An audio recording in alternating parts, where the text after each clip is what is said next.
Hola, buenas tardes, ¿cómo les va? Bueno, aquí de nuevo con una segunda y última entrega sobre el autor Karl Marx. La semana pasada estuvimos avanzando en una primera parte, la más larga si se quiere, y hoy vamos a dar cierre a la parte de la temática de Marx que posiblemente o que seguramente más atañe al trabajo práctico que nos está tocando llevar adelante, pero que de todos modos es complementaria y necesaria a la anterior porque para comprender esto, para comprender estas ideas en torno a la sociedad moderna, al capitalismo y a la desigualdad, en términos teóricos, como lo plantea Marx, es muy importante llegar a también interpretar la primera parte, ¿sí? Esto es, recuerden, aquí están las dos partes de las que hablamos, la concepción materialista de la historia que desarrollamos la semana pasada, y hoy vamos a enfocarnos un poco más en el análisis de las condiciones históricas del capitalismo. Lo vamos a hacer de manera muy sencilla, lo vamos a hacer de manera hiperintroductoria, sin meternos demasiado en algunos temas teóricos muy complejos. Así que en ese sentido podemos estar tranquilos de que va a ser un desarrollo eh, apenas, apenas introductorio, para conocer un poco esto, ¿no? Bueno, como dijimos la semana pasada, avanzamos en la concepción materialista de la historia. Esto es que plantea Marx que el punto de partida para pensar la sociedad no son las ideas, no es tampoco el individuo como lo podía plantear algún otro autor, sino el hombre como ente genérico frente a la naturaleza en la necesidad de resolver o de satisfacer sus necesidades. Es decir, el hombre existe como ser material, como entidad material, real, concreta en el mundo, ¿sí? Y ese hombre tiene que vincularse con la naturaleza para poder existir. Eso es algo que pasa con cualquier otro animal, ¿no es cierto? Pero a diferencia de los demás animales, plantea más que el hombre se vincula de manera mucho más activa a través de una mediación, que es la relación del hombre y la naturaleza a través de la conciencia, que es un atributo propiamente humano, y dicha actividad Marx la denomina trabajo, ¿sí? Trabajo es, para Marx, la relación consciente entre el hombre y la naturaleza. Es la relación por la cual el hombre satisface y produce su propia vida material y social, ¿sí? Aquí está. Entonces, una segunda idea es que el hombre no es solamente un ente genérico, es también un ser social. Esto es por definición. ¿Qué quiere decir? Que no somos un agregado de individuos. La humanidad es social para Marx. El ser humano es social, es su característica. Eh, por lo tanto, el individuo en sí mismo no define nada, ¿sí?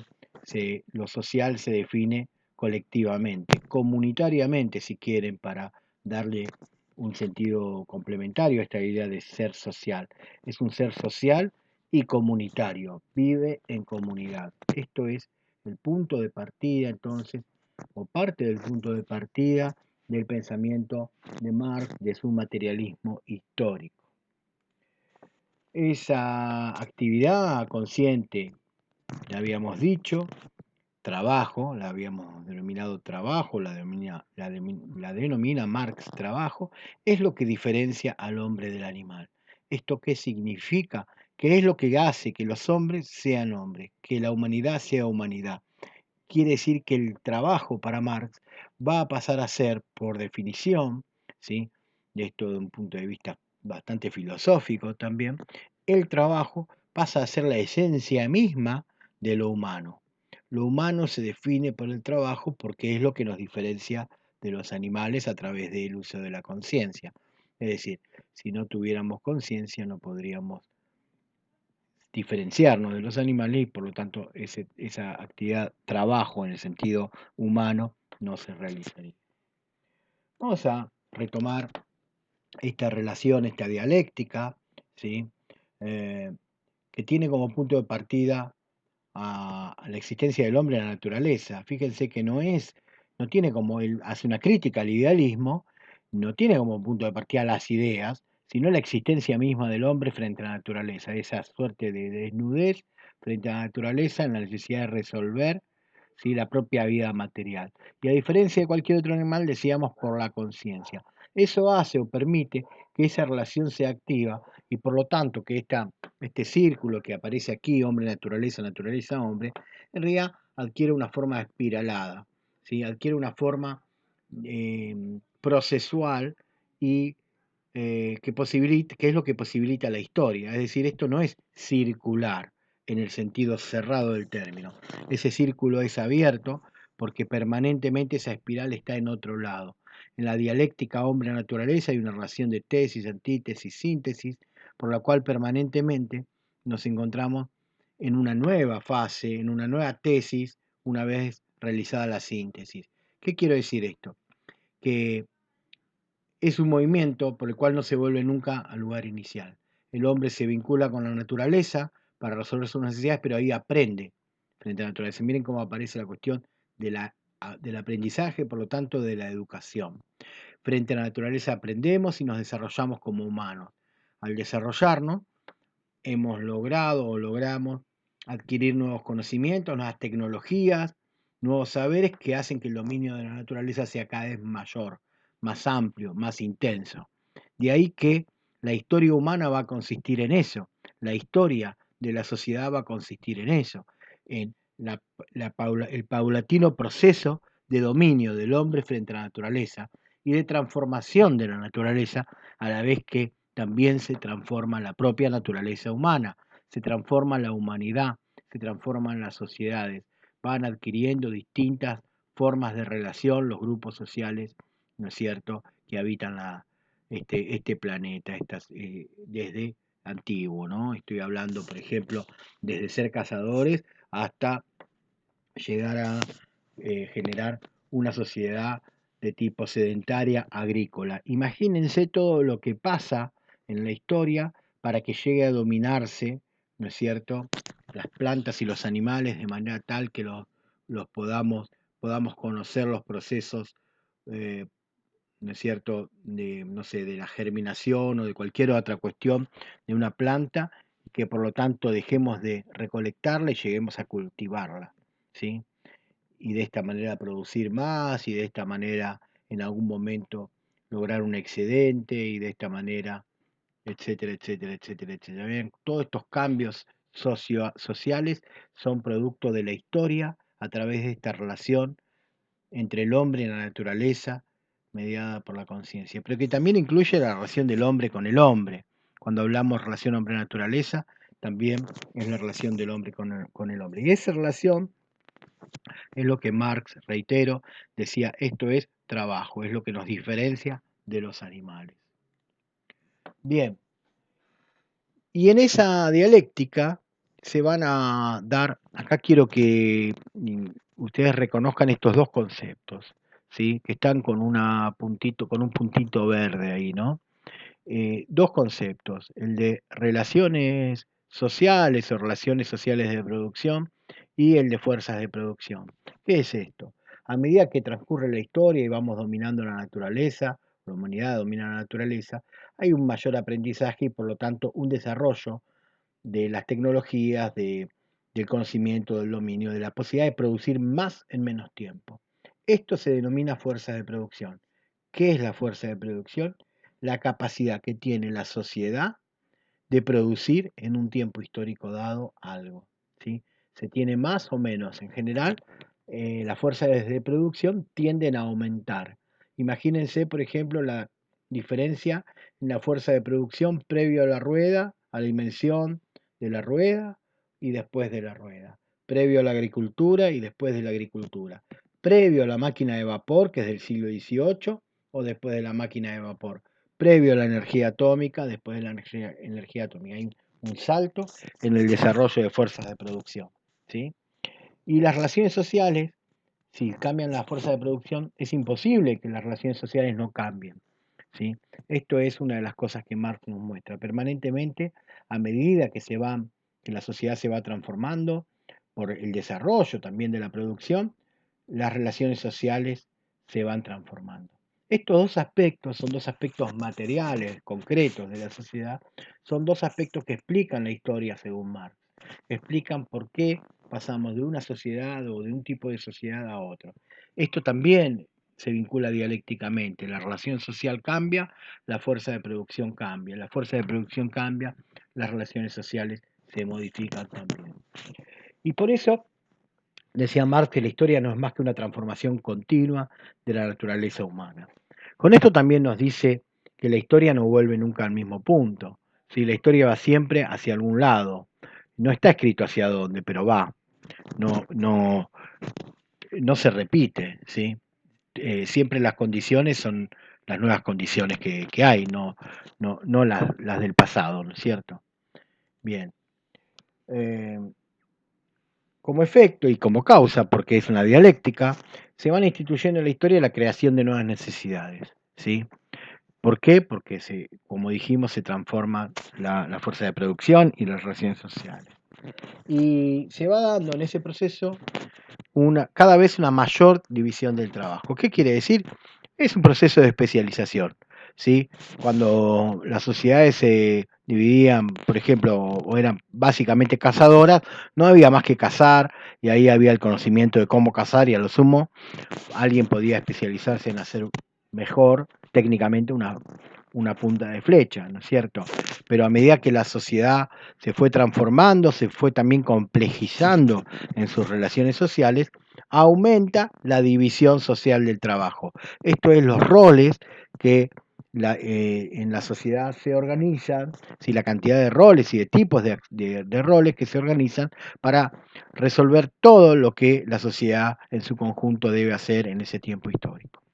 También eso va haciendo que se produzcan excedentes. Si imagínense, por ejemplo, no es lo mismo un grupo de recolectores en la antigüedad, ¿no es cierto?, en la prehistoria, buscando qué comer, bueno, iban con lo opuesto, con lo básico, porque no pueden llevar muchas cosas encima. Imagínense de ahí a pasar a una sociedad sedentaria, a la orilla del río, cultivando, como pudo haber sido en la antigua Mesopotamia, ¿no? Con el origen de la agricultura, ¿sí? Entre otros lugares, porque agricultura también hubo en América muy tempranamente. Bueno, imagínense todo eso, implica también en algún momento la, la posibilidad de que haya mucho más población, de que haya mucho más alimentos porque se produce mucho más en menos tiempo, ¿sí? Se puede organizar de otra manera, bueno, es un cambio social gigante. Y esto es producto de esa historia que comentábamos. Ahora, cuando aparecen los excedentes, también esos excedentes pueden ser intercambiados y aparece por primera vez entonces en la historia la idea de mercancía. ¿Qué es la mercancía? Es aquello que puede ser intercambiado justamente, ¿sí? No está medido por su valor para el uso necesariamente o solamente, ¿sí? Es decir, una manzana sirve para comer y puede ser deliciosa, pero como mercancía es nada más ni nada menos que algo que se puede intercambiar por otra cosa de igual, que contenga igual trabajo. Lo que se intercambia cuando se intercambia mercancía es tiempo de trabajo. Yo trabajo en algo, produzco algo en X tiempo y lo intercambio por otra cosa que se produce más o menos en un tiempo parecido en términos sociales, ¿no? Eso también tiene su corolario hoy, mucho más tarde en la historia que en esos otros tiempos históricos, con la idea del dinero. El dinero no hace otra cosa que universalizar los cambios entre mercancías. Por eso yo voy al almacén y digo, bueno, a ver, un kilo de harina o un kilo de azúcar, ¿no es cierto? O un kilo de jamón crudo. Bueno, vale más el kilo de jamón crudo. ¿Por qué? Porque seguramente contiene mucho más trabajo, es mucho más difícil producir un kilo de jamón crudo que un kilo de harina, ¿no es cierto? De ahí que lo que estoy intercambiando es tiempos de trabajo entre una mercancía y otra mercancía. Bien, al interior de la sociedad dijimos que hay división del trabajo, por lo tanto eh, hay diferencias entre los grupos.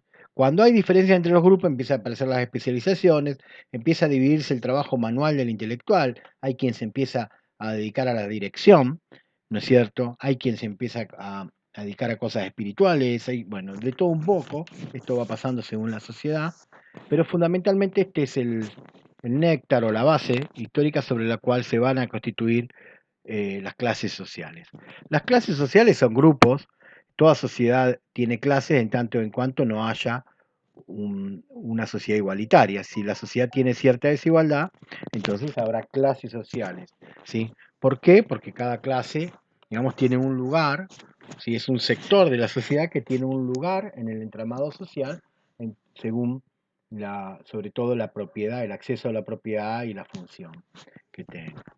Y en toda sociedad, para Marx, ustedes tienen un texto complementario de Luis Althusser, en toda sociedad que tiene clases sociales, tiene, según Marx, una lucha. ¿Por qué? Porque existe a priori un antagonismo. No necesariamente tienen que estar luchando a capa y espada, ¿cómo decirlo? Que todos sepan que están luchando. No, existe un antagonismo de base, existe una, eh, una lucha porque existe una contradicción en sí misma por la existencia misma de las clases sociales, de una, por ejemplo, de propietaria y otra de una que posee, otra que no posee, o uno que son dueños de otros, o uno que son dueños de los medios de producción y otros no tienen nada. Bueno, esto es eh, básicamente a lo que se refiere Marx cuando habla de lucha de clases. Esa lucha de clases puede tener distintos momentos, momentos de lucha muy concreta y momentos donde aparentemente hay paz. Ahora, esa paz y esa lucha para Marx tienen que ver otra vez con el tema de la conciencia. Para Marx, la lucha de clases es un principio organizador de la historia, ¿sí? Porque a medida que hay sociedad de clases, las clases empiezan a luchar y la sociedad y las relaciones sociales se definen por esa posición de cada clase social en la estructura social total. Entonces, Marx va a definir las clases de dos maneras o en dos sentidos. Una clase en sí misma, o las clases en sí mismas, por su lugar en la producción. ¿Sí? El otro día habíamos puesto algún ejemplo.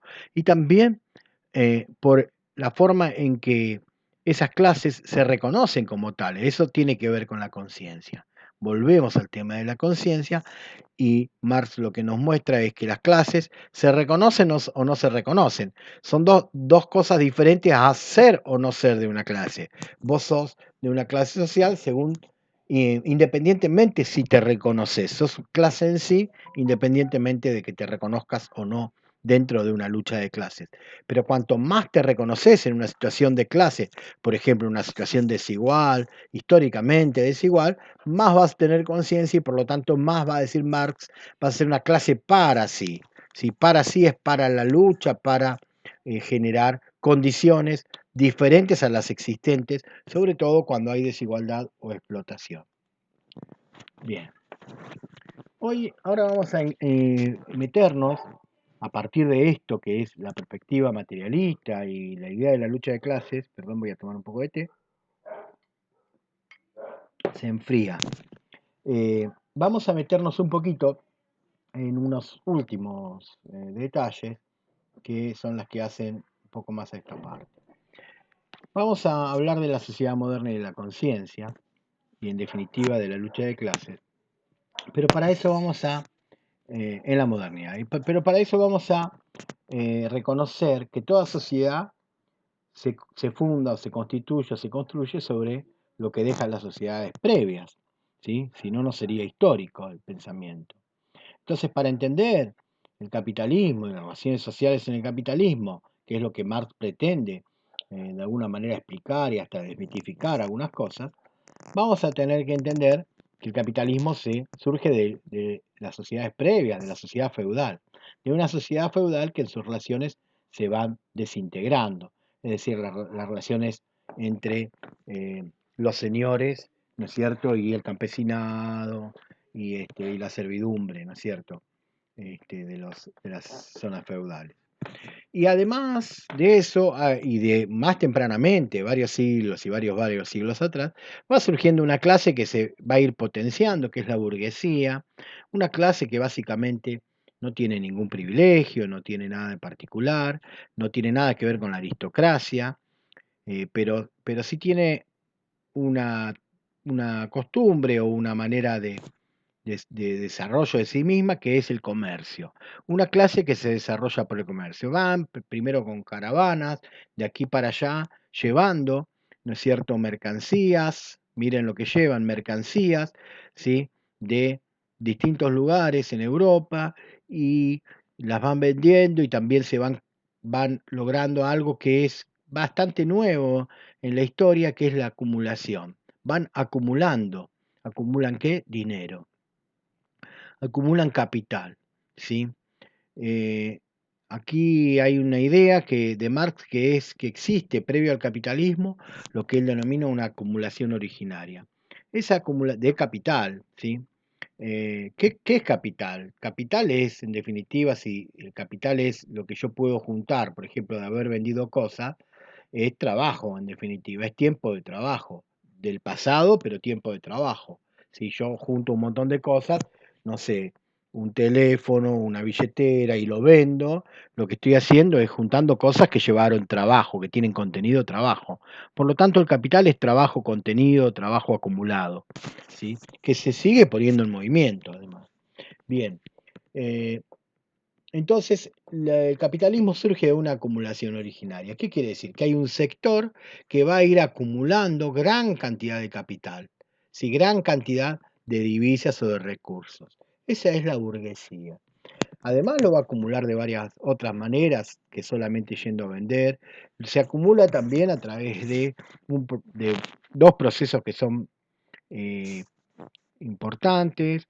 Uno es la migración forzada que se va a dar de los campos a las ciudades, los cuales permiten también a muchos capitalistas a muchos burgueses hacer negocios. Y otro es, por ejemplo, procesos históricos como la conquista de América, ¿no es cierto? La plata de Potosí, de Bolivia, de la actual Bolivia, o el oro de México, fueron directamente en barcos cargados a Europa,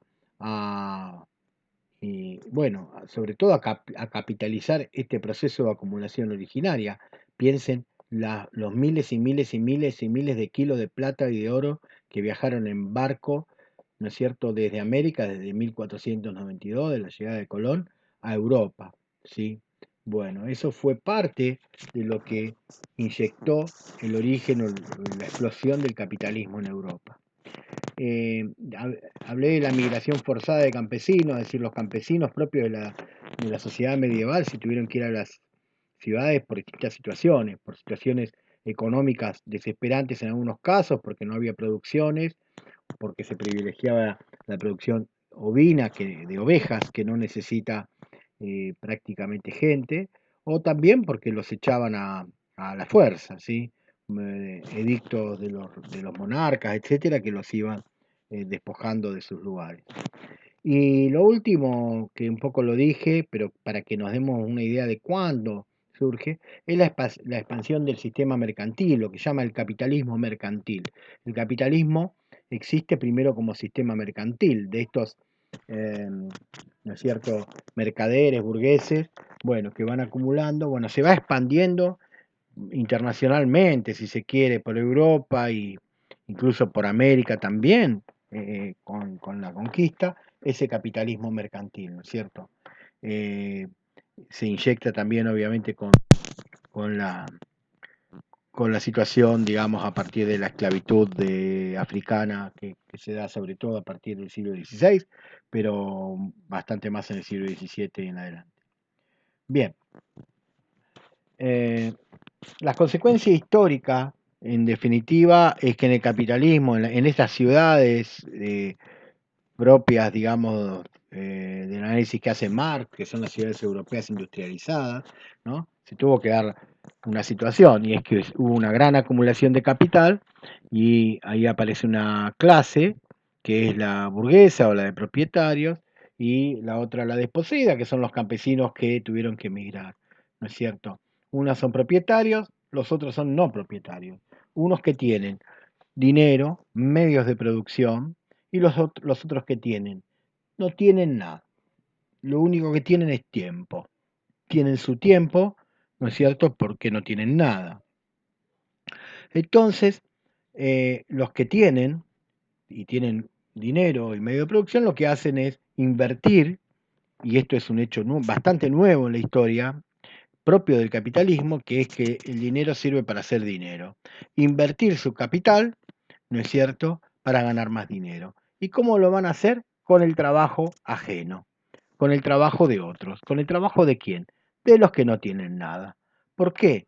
Porque les van a decir, bueno, vos no tenés nada, pero yo te doy trabajo, ¿sí? Y te voy a pagar tanto por día o te voy a pagar, bueno, tanto por mes. No vamos a entrar mucho en detalle en esto, hay temas teóricos muy interesantes y muy profundos a partir de esto, y no vamos a entrar mucho en esto, pero sí vamos a tener la noción de que el trabajo, ¿sí?, se paga, ¿sí?, con un sueldo, y ese sueldo no es ni más ni menos que parte de la expresión del propio trabajo del trabajador. El trabajador trabaja por su sueldo y por un extra, por un plus, que se llama plusvalía, ¿sí?, por un plus que se lo va a dar al propietario, que es el interés del propietario. ¿Qué es una plusvalía? ¿Qué pasa? A medida que más aumentan las fuerzas de producción en la sociedad, recuerde que hay un desarrollo permanente de las fuerzas de producción, más fácil es reproducir el trabajo de los trabajadores, es decir, más fácil es pagarle el salario. ¿Por qué? Porque cuanto más ¿con qué le pago el salario? Con dinero, pero ese dinero ¿para qué sirve? Para comprar lata de tomate, fideos, arroz, para dormir, etcétera, etcétera. Bueno, cuanto más aumentan las fuerzas de producción, más fácil es producir lata de tomate, esto y lo otro, y por lo tanto más barato sale. Por lo tanto, cuanto más se produce, menos se paga. Esto es una de las cosas, si quieren después las charlamos. Ahora no nos vamos a dedicar mucho, en las clases presenciales le dedico un poco más, pero eh, este concepto lo desarrolla muy claramente Marx. Cuanto más se trabaja, menos se paga. Eh, bien, en esta sociedad, capitalismo industrial, el siglo XIX, todo pasa a ser mercancía. En nuestra sociedad mucho más. Fíjense que hoy las necesidades son tan grandes que si no tenemos el iPhone 8400, somos unos parias, ¿no es cierto? Em, Tal es así que, y Marx ya se dio cuenta en esa época, que se van creando permanentemente nuevas necesidades, que son ficticias, pero que tienen una vida muy tensa en las personas. Son ficticias en el sentido de que no son necesidades propias de originales, si se quiere, ¿no?, sino que son cuestiones que el mercado va generando, ¿sí?, Eh, como necesidad para poder seguir existiendo como tal, para seguir expandiéndose, porque el problema que tiene el capitalismo es que tiene que expandir siempre, el mercado necesita siempre estar en expansión. En esa sociedad, Marx visualiza que las mercancías pasan a ser como un fetiche. ¿Qué es un fetiche? Sí, por eso habla de fetichismo de la mercancía. Un fetiche es algo que representa otra cosa, ¿sí? Es algo que ocupa el lugar de otra cosa. ¿Sí? La mercancía para Marx ocupa el lugar de las relaciones sociales, ¿sí? Es decir, lo que hace es reemplazar las relaciones sociales. Para decirlo en criollo, pensamos en las cosas o sentimos que las cosas, que las mercancías, que las cosas del mundo, las tratamos como si tuvieran atributos humanos, ¿sí?, como si tuvieran vida. Y, y consecuentemente a las personas muchas veces las tratamos como si fueran cosas, ¿no es cierto? Esto también es bastante llamativo. Bien, pero aparece en este mundo de mercancías un hecho nuevo, que es que cuando el capitalista contrata a un trabajador que es un desposeído, en definitiva, y me estoy refiriendo en términos históricos esto, y se desarrolla este capitalismo, eh, aparece una nueva mercancía, porque el propio trabajo es una mercancía. Cuando aquel le da su trabajo, su tiempo a alguien que lo contrata, lo que está haciendo es vendiéndole su tiempo, ¿sí? Ese tiempo Marx lo denomina fuerza de trabajo. Es una mercancía, ¿sí? Por lo tanto, el propio trabajo ya no solamente produce mercancías, sino el propio trabajo humano se ha, se ha traducido él mismo en una mercancía. Una mercancía que Marx la denomina una mercancía especial, ¿sí? es una mercancía especial, pero es una mercancía. Es decir, nuestro propio trabajo es mercancía hoy. Esto, y acá quería llegar, y con esto vamos a casi ir cerrando, genera, según Marx, un proceso que él lo denomina de enajenación. También lo va a llamar de alienación y de una palabra que me gusta mucho más, que es extrañamiento. Vamos a usar hoy la palabra enajenación, pero es básicamente eso, enajenación o extrañamiento. ¿Qué es la enajenación? Es un proceso por el cual el hombre, la humanidad se separa del mundo, se separa de sí, se separa de los demás, se separa de la naturaleza. Queda escindido, queda cortado, queda partido en dos, queda afuera de sí. Es como una locura, es como estar en una situación de, de, de estar en otro lugar, de no estar, de no ser, ¿no es cierto? Esto, bueno, acá yo recuperé del texto de Estrada los tipos de enajenación. Se enajena el producto porque cuando alguien produce en el capitalismo, no importa lo que produce, lo que hace es poner su tiempo en algo que no le gusta en general, ¿no? eh, y el producto no tiene ninguna identificación con las personas. Pensemos allá lejos y hace tiempo, en la prehistoria, cuando mucho antes de la propiedad privada, ¿sí? Bueno, el hombre y la naturaleza se encontraban a través de la conciencia. Y esa era la acción, según Marx, por la cual el hombre se realizaba a sí mismo. Aquí no se realiza, está todo lo contrario a realizarse, ¿sí? ¿Por qué? Porque el producto le es ajeno. Pero le es ajeno porque no lo reconoce. El producto, las mercancías, son como hostiles. La misma máquina, fíjense, en una fábrica, el hombre pasa a ser un apéndice de la máquina, ¿no es cierto? Bien, entonces la actividad misma está enajenada. Y también la naturaleza está enajenada en el sentido de que estamos separados de la naturaleza. Marx tenía una mirada profundamente naturalista y él hace una crítica respecto de que la humanidad se ha separado de la naturaleza. Estamos en una ruptura con la naturaleza. Miren nada más los problemas ambientales que genera el capitalismo para que esto no sea cierto, ¿no es cierto? Fíjense lo que es nuestra sociedad, que estamos permanentemente preguntándonos, toda la sociedad moderna, cuándo va algún día a explotar todo por los aires, ¿no? Estamos preocupados por los temas ambientales, pero no por una cuestión estética, sino por una preocupación por el devenir de la propia especie humana. Entonces, y ahí, hablando de la especie humana, ya que somos un ente genérico, estamos enajenados de lo humano y estamos enajenados unos de los otros. Por eso tenemos tanta violencia en la sociedad desde el punto de vista marxista. Tanta violencia de unos a otros. No nos reconocemos ni un poquito. Estamos distantes, ¿sí? No nos vinculamos como pares, nos vinculamos como adversarios o enemigos. Bien, yo creo que acá tengo lo mismo, esto lo voy a pasar, sigo. Bien, eh, lo importante acá, además, es que Marx se preocupa por la desigualdad, ¿sí?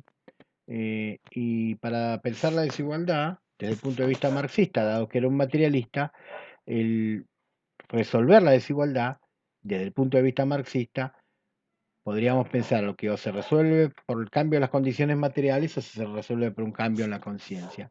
Él pensaba, entiendo, que ese cambio histórico podía venir por el cambio de las condiciones materiales, no por la conciencia como primer dato. Y ahí viene dada la discusión, ¿no es cierto? Si primero cambian las relaciones sociales o primero surge un cambio en la conciencia. A partir de eso, vamos a incorporar hoy un segundo autor a Marx, que es Antonio Gramsci, del cual no vamos a hacer un trabajo práctico, sí les voy a dar un pequeñísimo texto, ¿sí? Sobre una teoría de Gramsci, ¿sí?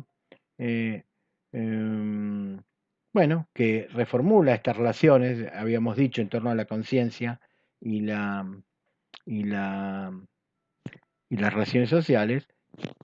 Yo les dije, bueno, Antonio Gramsci, aquí está.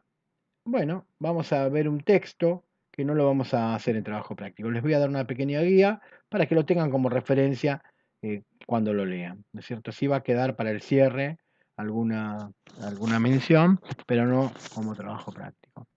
El concepto fundamental que vamos a trabajar en Gramsci es la hegemonía cultural. Vamos a incorporar a Gramsci como continuador del pensamiento marxista, pero en torno a un autor que prioriza la cuestión de la conciencia como un disparador fundamental, central y realmente como condición inicial para poder pensar un cambio en la sociedad. A partir de ahí vamos a poder vincularlo con otros autores posteriores, pero bueno, ya no nos va a quedar tanto después. eh, pero bueno, para, para que nos demos una idea, lo que necesitamos saber de Gramsci es qué es la hegemonía cultural, en qué consiste y qué aporte nos genera eso para pensar la educación, la escuela y los problemas de nuestra sociedad actuales. Así que eso se los voy a pasar muy pronto, es un pequeño texto y lo van a tener nada más como texto de referencia para el cierre del curso. Bueno, hasta acá llegamos, espero que haya sido lo suficientemente claro y nos vemos prontito. Chau, chau.